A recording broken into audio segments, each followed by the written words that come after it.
Нормално ли е човек да се смее без причина? Не само да, но и лечебно, според практикуващите йога на смеха. Как без да имаме чувство за хумор можем да практикуваме смехотерапия? Ще ни разкаже сега Силвия Пенчева в разговор с Диана Радева. Силвия Пенчева е един от сертифицираните инструктори на този тип йога, която създава лекаря Мадам Катария в Индия. Добро утро сега и на веселите дами. Добро утро! Ако и вие се чувствате странно днес, когато трябва да отидете на работа в големия град или в по-малкия град, няма значение, след дългата серия от почивни дни, може би нашия разговор в момента ще ви помогне да се почувствате добре и най-вече да се усмихнете. Тук до мен наистина е Силвия Пенчева, която е инструктор по йога на смеха, но в нашата компания днес е и Краснодар Бонев, който е член на клуба по йога на смеха. Здравейте! Какво е това нещо йога на смеха и с какво тя се различава от нормалната йога? Йога на смеха е една практика, при която може да смееш без причина. Как така? Това нормално ли е? Ими просто така избираш и го правиш. Въпрос на гледна точка. Прави се като практика в група, като хората се събират, гледат се в очите, поддържат точен контакт и се заразяват взаимно един от друг. Всъщност това е един научен факт, че мозъкът ни е устроен така, че има така наречените огледални неврони в него, което ни кара да копираме реакцията на човека срещу нас. Тоест, ако вие сте тъжна, аз ще копирам вашата реакция и аз ще стана тъжна. Ако вие сте весела, и аз ще стана весела.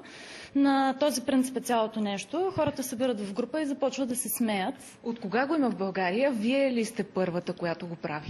Има го от 4 месеца. До сега не знам за друг клуб, който да го е направил. Ние бяхме първите, които се сертифицирахме в Индия с още едно момиче Лили. Тоест сте се обучавали в Индия? Да. При основателя на йога на смеха Мадам Катария. Сега, разбрахме, че Краснодар е ваш последовател. Да. Кажете какво ви доведе в клуба и какво спечелихте от това, че се занимавате с йога на смеха? Ами аз като ученик много обичах да се смея, но с възрастта и като мина времето усетих, че съм взел да се взема много насериозно. И от интернет разбрах, че в България има йога на смеха. Преди това си бях купил една книжка. Йога на смеха в книжарниците се разпространяваше и оттам разбрах, че има такава практика. Какво спечелихте, откакто сте там? С какво се промени живота ви? Станах по-весел, започнах да се смея и да ми става весело от неща, които преди много ги приемах на сериозно. Сега всяка сутрин ставам и първата ми мисъл, която идва, това е да почна да се смея. И така даже и весело започва деня ми. Днеска даже ме бяха с колата задръстили. Нещо нормално. Да, и като си спомних, че ще идвам тук, за да говоря за йога на смеха, започнах и да се смея. И в този момент веднага ми се освободи една пресечка, от която мога да мина. И дойдох тук и на време. Тоест, йогата на смеха наистина помага, така ли? Можем ли да се излекуваме с нея? Можем. Между другото, смеха е много добро лекарство. Доказано е това нещо научно. Първо, когато се смеем, се получава една много хубава кардиотренировка. Сърцето почва да изпомпва повече кръв, подобрява се кръвообращението, подобрява се храносмилането, получава се вътрешен масаж на органите. Също така много добра аеробна тренировка. Значи, това е особеното на йога на смеха от нормалната смехотерапия, че първо се смеем без причина, т.е.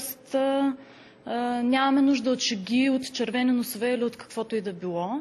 Другото, което е, общото с йогата не са сложните пози и асаните, а йога дишането, което е супер полезно за здравето, тъй като по време на нормално дишане, на дълбоко дишане, се потискат стресовите хормони, които в днешно време хората просто са забравили как да дишат и се отделят в човешкото тяло страшно много стресови хормони, поради това плитко дишане. Това е така, това наистина е един от основните принципи на йогата. Обаче аз предлагам да спрем да говорим за малко и да покажем какво представлява йогата на смеха. Добре. Аз първо само ще гледам, разбрахме се, че може и да се включа. Покажете ни нещо. Добре, първото упражнение ще бъде смях на себе си. Значи идеята на упражненията е да се поставя някаква тема, Като след време се развива условен рефлекс и започнем да смеем на тези неща от само себе си, т.е. от самото тяло, а не от ума.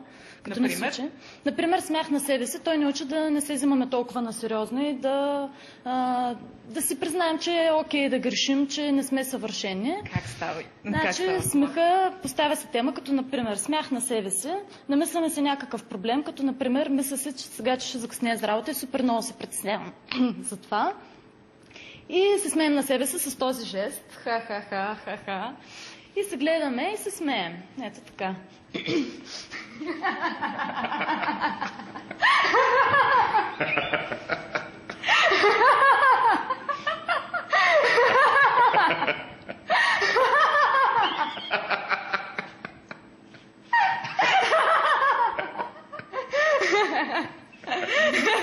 Споменахте за йога на смеха с караница. Да. Какво е това нещо?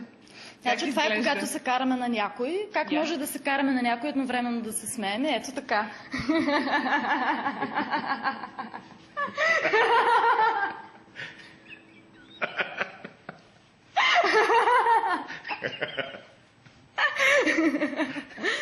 Така, отстрани изглежда малко глупаво, но всъщност... Това ще да ви питам, не се ли притеснявате, че хората ще ви възприемат едно сте на лекарства или нещо този род? Смисъл, че малко несериозно изглежда.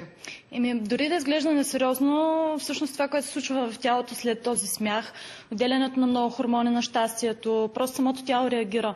Отделят се ендорфин, серотонин, потискат се нивото на стресовите хормони.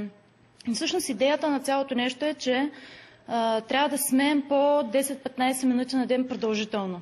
Тоест смехът, който се смеем по принцип, някой не каже някаква шега и ние се смеем ха-ха и толкова, не е достатъчен. Тоест това, което правим в клуба по йога на смеха е да смеем 1 час без да спираме.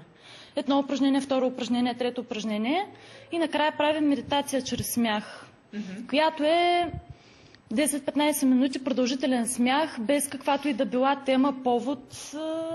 Не се ли образуват много бръчки от всичко това? По-добре бръчки от смях, отколкото от лошо настроение. И добре, нека да ви помоля, заедно да започнем деня с усмивка. Вие най-добре знаете как става. Нека да отправим едно пожелание към хората, които ни гледат в момента и ви се чудят как може винаги да сте толкова усмихнати.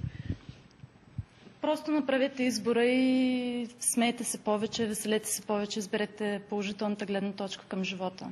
Това е въпрос на избор. Аз пожелавам на всички да започнат от начало да се смеят без причина, просто да се усмихват и след това тялото им ще се научи да се смее и настроението им ще се дигне от само себе си. Благодаря ви. Както разбрахте, наистина смеха и позитивното отношение към живота е въпрос и на личен избор. От вас зависи да го направите. Диана, дали има връзка между йогата на смеха и психиатрията? Питат от студиото дали имало връзка между йогата на смеха и психиатрията. Да, има изключително ползотворни ефекти върху психиката на човек от йога на смеха. И това е най-вече развиването на положително отношение към света. Нещо като психолечение. Психолечение. Може да се каже и психолечение, тъй като хората се учат да се смеят на грешките си, да не се вземат толкова насериозно, да са по-леки, подобряват се отношенията с близките, даже е полезно и в семейството. Тоест човек да е в хармония. Като видиш човек в такава светлина, толкова весел и така излъчващ щастие, той просто те привлича. Няма хора, които да отблъскват от себе си, излъчвайки щастие и радост. Може би, ако позволи Жоро и аз да добавя нещо, може би йогата на смеха ще ни предпази от това някой ден да стигнем до психиатрията. Може би, а пък то крачката не е много далече. Така че ви благодаря. Човек никога успешна не знае. Практика и много хормони на щастието да отделите днеска. И тримата ви пожелавам. Благодарим и вие също.